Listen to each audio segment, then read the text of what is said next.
Today Ukraine is a few steps closer to complete victory over fascist Russia and the full return of its territories, including Crimea.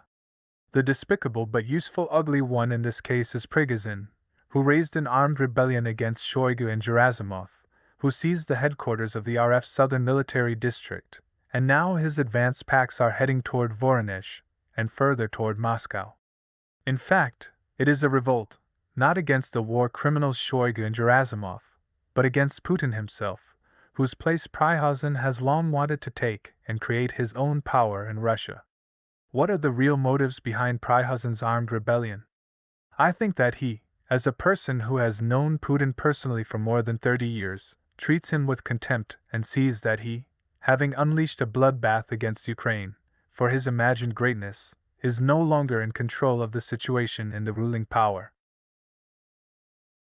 Besides, Prigozhin, who has been involved in military coups in Africa for 10 years, has decided that if he can seize power in Sudan or CAR, he can do it in Russia, which Putin has lowered to the level of tropical dictatorships during his 23 years in power. The interesting question is, what exactly was the reason for the mutiny? Yesterday at 7:30 p.m., Prigozhin published a video showing footage of a missile strike on the rear camp of the private military company Wagner, which allegedly resulted in the death of its fighters. I am convinced that this provocation was organized by Prigozhin himself, because it made no sense for Shoigu and Gerasimov to hit one of the dozens of military camps of the Wagner Cheka. If they really wanted to solve their problem with the bloody clown, they should have eliminated him themselves, instead of striking at some tents in the woods and giving them a reason to start a riot.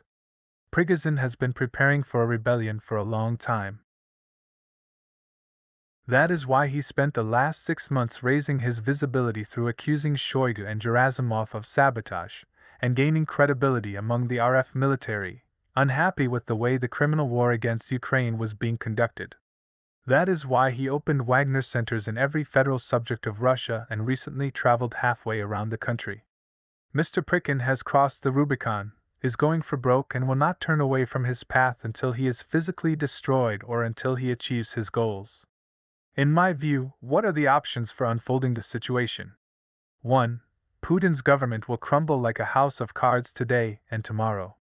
Prison's units will enter Moscow, seize the Kremlin, the defense ministry and all power, and the cook will appoint himself military dictator of Russia, on the grounds that Putin cannot perform his duties due to a sharp deterioration in his health.